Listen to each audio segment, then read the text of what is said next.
I started Taekwondo when I was 4. When I was 15, I made the first U.S. junior team, and I've been on 7 teams since then.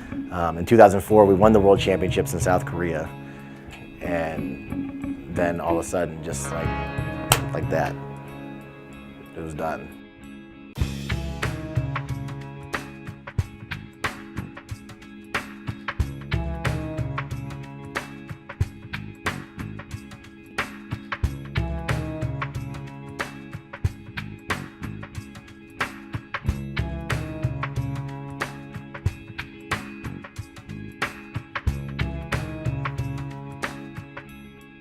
Brainwave optimization is a way to allow the brain to adjust its own functioning toward more optimal patterns.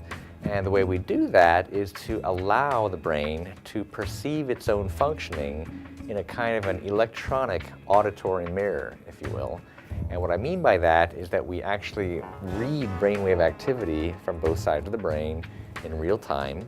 We allow the computer to actually analyze that information in such a way that it's identifying dominant frequencies in any given instant of time.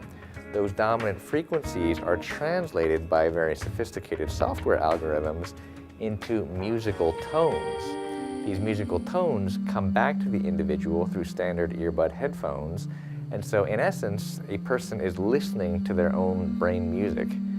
And by listening to their own brain music, by perceiving their own functioning, the brain begins to adjust itself.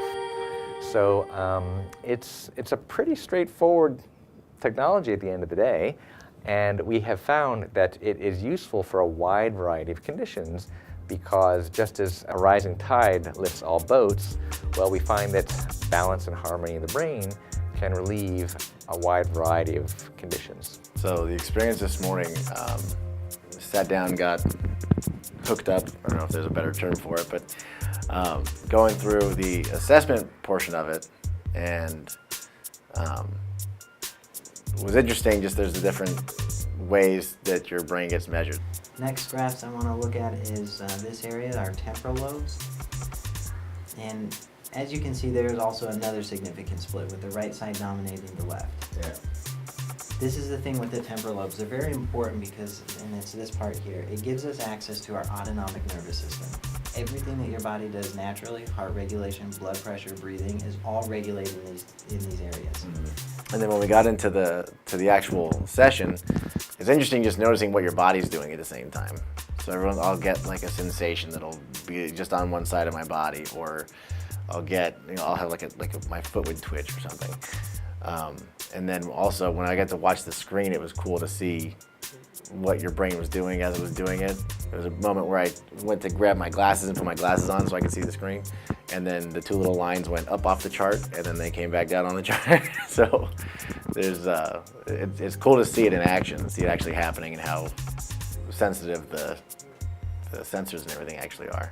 And the other thing was, about halfway through, I cheated and took a potty break, but even just walking, it was like, oh, I couldn't tell if it felt better. I just couldn't tell if it was more alert or what it was, but it was different than it was when I walked in.